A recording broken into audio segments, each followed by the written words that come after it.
Hi guys, sa video na ito, i-share ko sa inyo kung paano ba mag-add ng end cards sa inyong mga videos.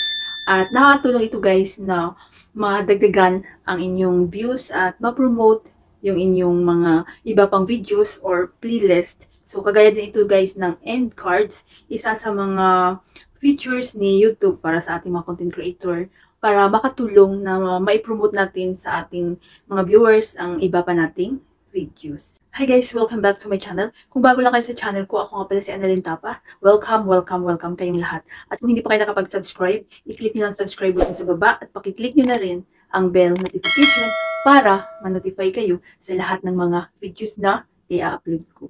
Nag-upload ako guys ng mga video tips, video tutorial, nang sa ganun ay may share ko ang kaalaman ko sa kapwa ko YouTubers, lalong-lalo na sa mga new YouTubers na nagsisimula pa lang gumawa ng kanilang channel. So bago tayo guys mag-start sa ating video tutorial for today, shoutout muna sa aking mga loyal na subscribers guys at shoutout sa inyo lahat.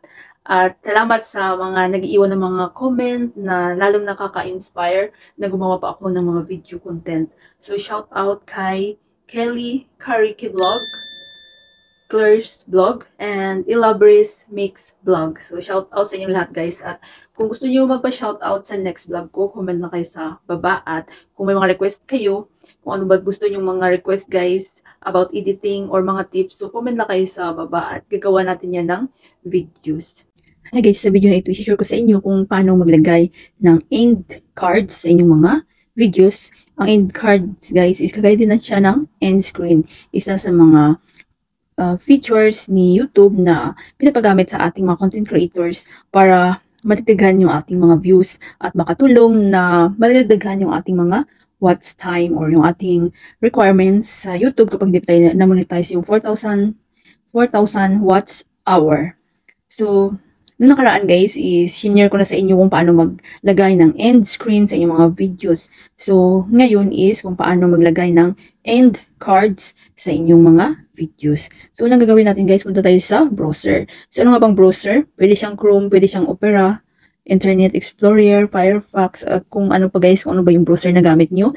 So, sa akin is Chrome. So, open lang natin ang Chrome. Ito ang Chrome guys. Yan, wait lang natin. Mag-new tab lang tayo guys. So, dito sa search box, i-search lang natin ang www.youtube.com. Yan.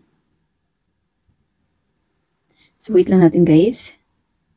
Then, napupunta tayo sa another page. So, dapat nakalagay na kayo sa inyong mga main channel. Kung ano ba yung main channel na ginagamit nyo sa inyong mga, yung main account nyo. So, nakikita nyo ito ba guys, itong black dot na 3. So, i-click nyo yan, then desktop site. So, na-check na sa akin guys. So, meaning naka-desktop site na ako. So, kapag hindi nyo pa ito na-check guys, so, i-check nyo yan at mapupunta ulit kayo sa another page para kahit wala kayong laptop or desktop, parang may mga laptop na rin tayo. So, maglalagin ako guys sa aking main account. So, ayan guys, nakalagin na ako sa aking. So, yan yung aking profile picture sa YouTube. So, i-click natin ang ating profile picture. Then, hanapin natin ang YouTube Studio. So, dandahan lang guys, YouTube Studio. So, i-click yung YouTube Studio. Then, wait lang natin. Then, mapupunta tayo sa another page sa channel dashboard. So, dito sa channel dashboard, makikita yung ating mga subscriber count, analytics, yung mga revenue kapag monetize na kayo. Then, sa baba guys, hanapin natin ang Go to Videos. Ayan, nakita nyo, Go to Videos. Click nyo yan. So, dandahan lang. Tsaga lang guys.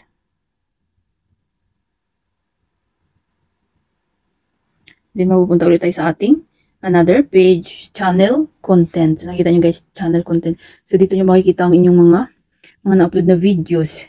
So, ano ba yung gusto nyo lagyan ng end cards? So, pwedeng yung mga lumang video nyo guys na hindi nyo pa nalagyan ng end screen or mga end cards. So, lagyan nyo guys para makatulong guys na ma-promote nyo sa mga viewers nyo ng iba nyong videos. So, ito yung hindi ko nalagyan para ipakita ko sa inyo guys. So, i-click natin yan. Wait lang natin. Then, so, nakikita nyo guys, end screen. So, alam nyo na guys, panoorin nyo ng aking video. Then, ito yung cards. Ito yung end cards. Ayan, ito yung mga makikita nyo guys na kapag nanood kayo ng video, so kagaya nito guys na mag-a-appear yung link na another video. So, kapag i-click ng viewers nyo yung link na yun, madadirect sila sa another videos nyo. So, nakatulong din, di ba, na madagdagan yung inyong views. So, i-click natin tong cards. So, ito yung videos na nalagyan ko ng cards. So, ayan, nakikita nyo guys, cards. So, select a type of cards to begin. So, diba gusto nyo i-promote sa viewers nyo? May video, may playlist, may channel, link. So, dito tayo guys sa video or sa playlist. Yung mga playlist na gusto nyo i-promote. Halimbawa sa akin is tutorial. So, gusto ko i-promote yung playlist ko na tutorial para kapag mag-appear yung link sa video habang nagsasalita ako. So, kung gusto ko, interesado yung mga viewers ko, so, i-click nila yun at madadirect sila doon sa aking tutorial playlist. So, nakita nyo ito guys sa baba. Ayan. Ito, namumove siya guys. So, ito yung guide ni YouTube. Yan, every 3 minutes. Yan, every 6. Yan, depende sa inyo. So, sa akin, sundin ko lang to guys. Yung guide ni YouTube. Ayan. So, sa una, maglagay ako dito. So, i-click ko itong video. Ayan, click nyo yung dandahan lang guys. Ayan. So, depende sa inyo kung ano yung video na i-promote nyo. Na i-promote nyo sa inyong end cards. So, ba ito sa akin? Click nyo yan. Ayan. So, kapag nag-blue na, so, meaning na, lagay na yan sa ito guys. So, how to be successful on YouTube, in my own experience. So, panoorin nyo ito guys. Then, nagagalaw-galaw siya gamit ating daliri guys. Ayan. So, pwede every 2 minutes. Depende sa inyo guys. Pero sa akin, sundin ko lang to guys. Itong kay YouTube na guide. Ayan. So, every 3 minutes. Ayan. Click nyo yan. Then, add. So, halimbawa sa akin is playlist naman yung aking i-add. So, i-click ko itong playlist. Dandahan lang sa sunod ng video. Ayan. Wait lang guys. So, ayan. Choose specific playlist. Sa akin, tutorial. So, depende kung ano yung content nyo, kung ano ba yung playlist nyo, ano yung pinaka-the best nyo na playlist, travel vlog, cooking vlog. So, depende sa inyo guys. So, sa akin, tutorial. Ayan. Then, another every 3 minutes, 6 sa 6 naman. Move siya guys, diba? Then, add cards. So, video uli. Napindot ko ang playlist. Ang liit kasi guys.